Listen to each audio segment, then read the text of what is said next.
వ్యాపారం చేసుకునే వాళ్ళు సార్, చిక్కింటికి వ్యాపారం చేసుకునే వాళ్ళు ఎవరో వచ్చి కాల్ చేసినారు సార్. మేము దిక్కులను సార్, ఏడా పూట ఆడా పూట అడగ తిని బియ్యం పెట్టించుకొని తినేవాళ్ళు సార్. మేము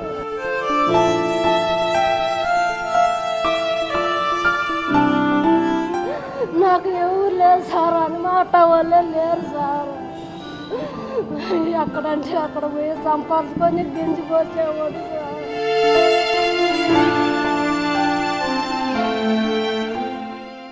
రెక్కాడితే కానీ డొక్కాడనే పరిస్థితి వాళ్ళది. పూట గడవడానికే అవస్థలు పడతారు. ఊరూరా తిరుగుతూ చిన్న చిన్న వస్తువులు అమ్ముకుంటూ జీవనం సాగిస్తారు. అలాంటి వాళ్లపై ఫ్యాక్షన్ తరహాలో కాల్పులు జరిపారు.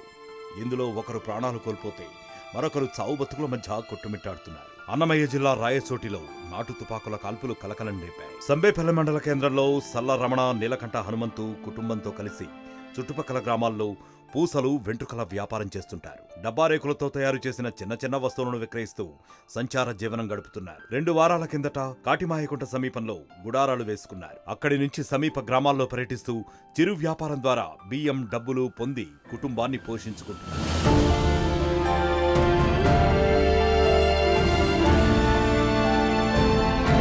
ఈ క్రమంలో ఆదివారం తెల్లవారుజామున రమణ, హనుమంతు మాధవరం గ్రామ పరిధిలోని మద్దెలకుంట గ్రామానికి బయలుదేరారు. 5 గంటల సమయంలో 2 గ్రామాల మధ్యలో ఉన్న అటవీ ప్రాంతంలో ఇద్దరు నడుచుకుంటూ వెళ్తున్న సమయంలో ఒక్కసారిగా తుపాకీ శబ్దాలు కలకలం రేపాయి. ఏం జరుగుతుందో తెలుసుకునే లోపే ఇద్దరి శరీరాల్లోకి తూటాలు దూసుకొచ్చాయి. కాల్పుల్లో తీవ్రంగా గాయపడ్డ వారిని స్థానికులు ఆసుపత్రికి తరలించారు. కడప రిమ్స్లో చికిత్స పొందుతూ హనుమంతు మృతి చెందాడు. రమణ పరిస్థితి కూడా విషమంగా ఉన్నట్లు వైద్యులు తెలిపారు. తుపాకులతో కాల్చిన ప్రదేశాన్ని రాయచోటి డీఎస్పీ కృష్ణమోహన్, సిఐ చంద్రశేఖర్ సందర్శించారు.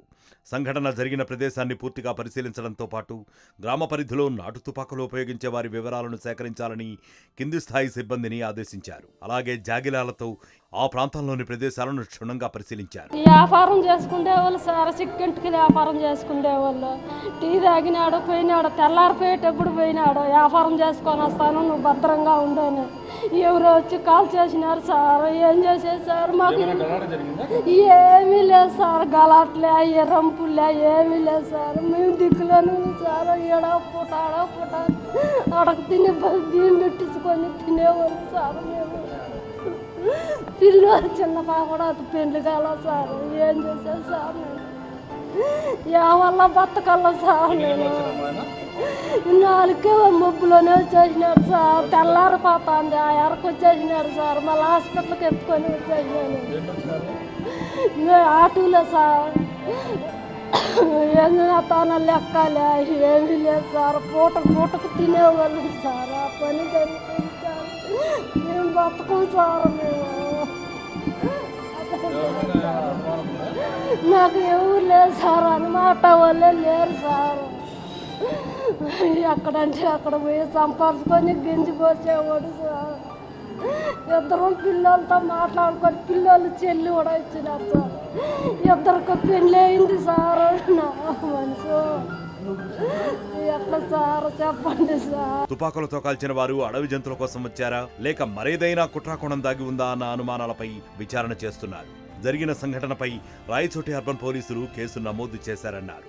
3 బృందాలుగా ఏర్పడి సంఘటనకు దారితీసిన పరిస్థితులపై విచారణ సాగిస్తున్నట్లు ఆయన వివరించారు.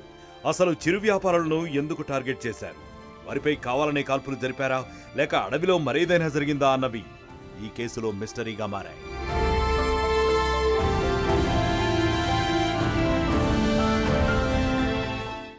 మరిన్ని వీడియోస్ కోసం ఛానల్ ని సబ్స్క్రైబ్ చేయండి. లేటెస్ట్ అప్డేట్స్ కోసం వాట్సాప్ ఛానల్ ని ఫాలో అవ్వండి. ఆ లింక్ డిస్క్రిప్షన్ లో ఉంది.